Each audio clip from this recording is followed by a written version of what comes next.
ప్రపంచ మార్కెట్లు ప్రస్తుతం లాభాలతో ఉరకలు వేస్తున్నాయి.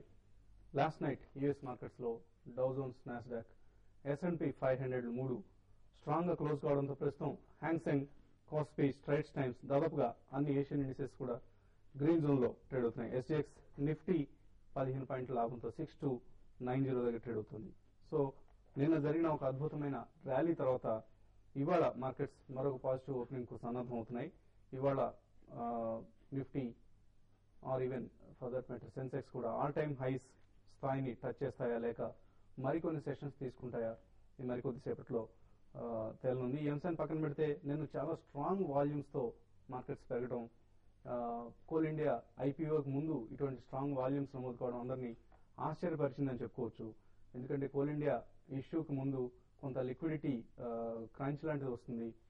ఎక్కువ మంది ఫండ్స్ అలొకేషన్ అంతా ఐపీఓకి చేస్తారు కాబట్టి ఎఫ్ఐఎస్ అలాగే రిటైల్ ఇన్వెస్టర్స్ నుంచి ఫండ్స్ సెకండరీ మార్కెట్ తగ్గుతాయి. దీంతో కొంత లిక్విడిటీ క్రంచ్ వస్తుందని అంచనాలు వేశారు కొంతమంది. సో ఆ అంచనాలన్నీ కూడా ఇప్పుడు తప్పు అని తేలుతోంది. నిన్న జరిగిన స్ట్రాంగ్ ట్రేడింగ్ సెషన్ గమనిస్తే సెన్సెక్స్ ఆల్మోస్ట్ 5 సెంచరీలు కొట్టింది. జస్ట్ 484 పాయింట్స్ లాభంతో ముగిసింది 20,687 దగ్గర. అలాగే నిఫ్టీ 143 పాయింట్లు లాభంతో 6233 దగ్గర క్లోజ్ అయింది. నిఫ్టీ 50 స్టాక్స్ లో 49 స్టాక్స్ గ్రీన్ జోన్ లో లాభాలతో ముగిశాయి.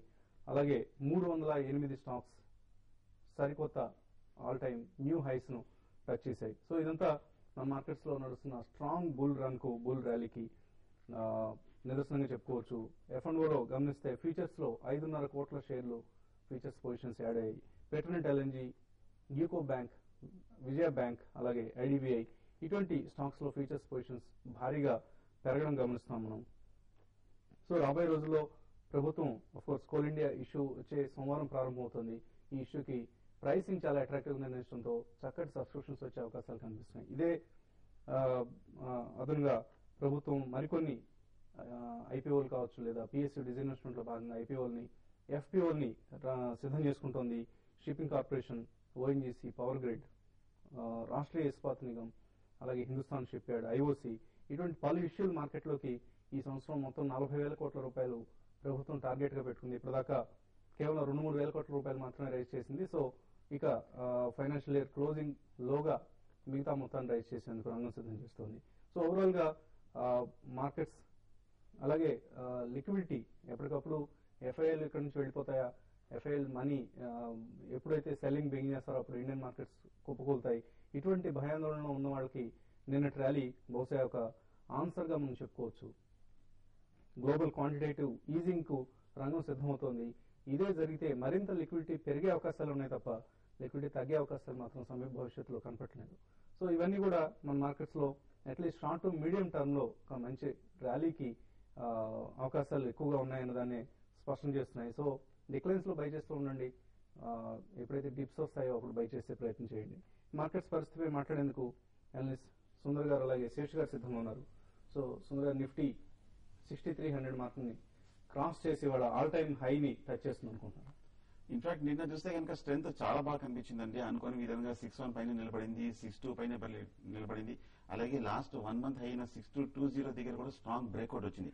దీన్ని బట్టి చూస్తే కనుక టెక్నికల్ గా ఒక ఫ్రెష్ బ్రేక్అవుట్ కూడా కనిపించింది. ఇవాళ గ్లోబల్ న్యూస్ కూడా పాజిటివ్ ఉంది కాబట్టి ఈజీగా 6300 అయితే ఇంటర్డే అయితే టెస్ట్ చేస్తుంది. క్లోజింగ్ కనుక 6300 పైన కనుక కాసేపు నిలబడితే కనుక ఆల్ టైమ్ హై అయిన 6357 దగ్గర మరింత కూడా టెస్ట్ చేసే అవకాశం ఉంది. సో 635060 అనేది పెద్ద దూరం కాదు, నా ఉద్దేశంలో ఈజీగా టెస్ట్ చేస్తుంది. కాకపోతే ఆల్ టైమ్ హై దగ్గర నిలబడుతుందా లేదని మరింత చూడాలి. అక్కడ కొంచెం కన్సాలేషన్ వస్తుంది.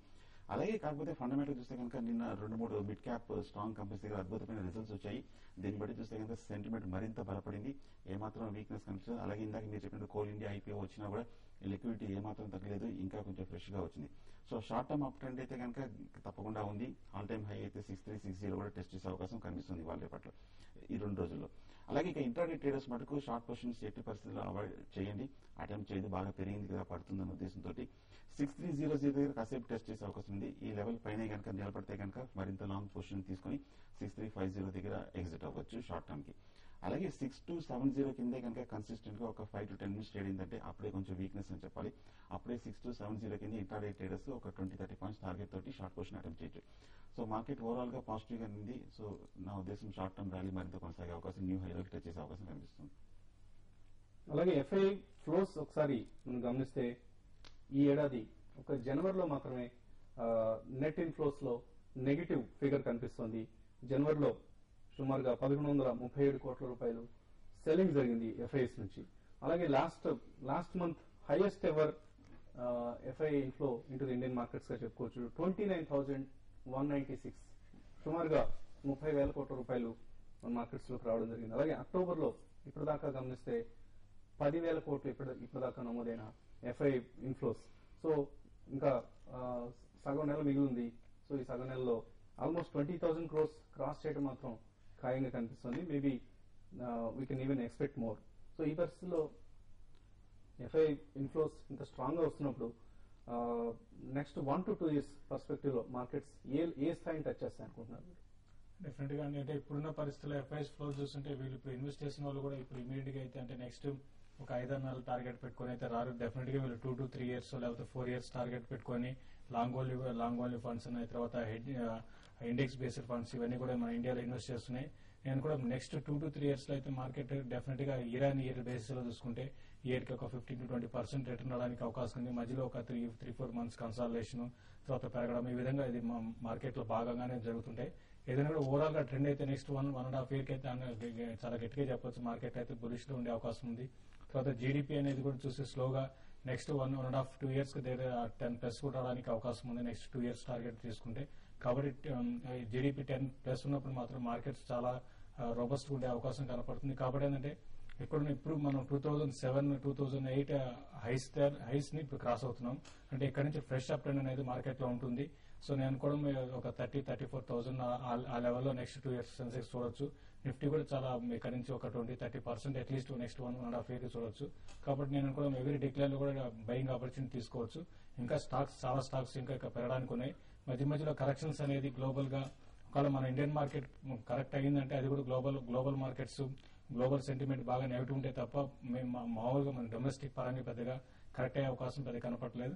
కాబట్టి ఏంటంటే ఎవరీ డిక్లైన్ ఎప్పుడైతే నిఫ్టీ బాగా సెన్సెక్స్ కానీ నిఫ్టీ కానీ 5-6% 10% కరెక్షన్ వచ్చిందంటే చాలా వరకు అమౌంట్ మార్కెట్ లో ఇన్వెస్ట్ చేయడానికి రెడీగా క్యాష్ చేసుకుని ఉండొచ్చు. కాబట్టి ఏదైనా కూడా ఏంటంటే మార్కెట్ ఇక్కడ నుంచి ఫర్దర్ గా బులిష్ ఉండే అవకాశం కనపడుతుంది.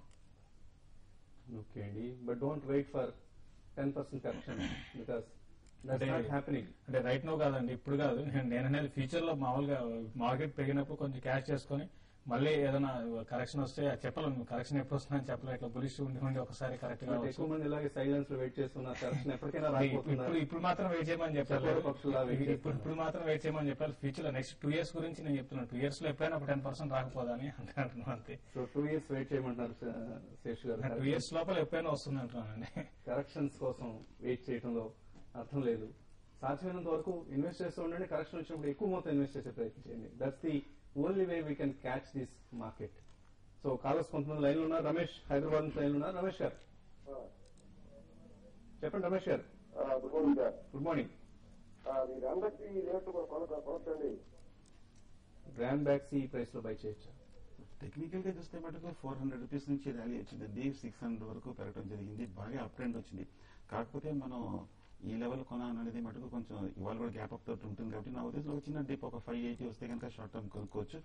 బట్ ఓవరాల్ గా ఫార్మా బాగానే ఉంది. నేను చూసాము లూపిన్ ఫ్రెష్ బ్రేక్అవుట్ వచ్చింది, సన్ ఫార్మా ఫ్రెష్ బ్రేక్అవుట్ వచ్చింది, అలాగే ఫార్మా మిడ్ క్యాప్ కూడా బాగా వచ్చింది. సో షార్ట్ టర్మ్ అయితే ఈ లెవెల్ మీరు బై చేసి మీరు ఒక 1 or 2 weeks లో షార్ట్ టర్మ్ అయితే ఎగ్జిట్ చేసి లాంగ్ టర్మ్ మటుకు మీరు కొంచెం డిప్ కోసం వెయిట్ చేయడం బెటర్. ఓకే అండి, మరొక రమేష్ చీరాల నుంచి ఈసారి లైన్ లో ఉన్నారు. రమేష్ గారు చెప్పండి. రమేష్ ఏ రేట్లో కొన్నారండి? ఇది నిన్న 290 తీసుకున్నాను. అది రైట్ ఇష్యూ ఇస్తా ఉన్నారు. అదేదో మళ్ళీ విత్డ్రా చేసి ఉన్నారు సార్. దాని టార్గెట్ ఏమన్నా ఉంటాయి లేదా ఇంకోటి ఉన్నాయి సార్.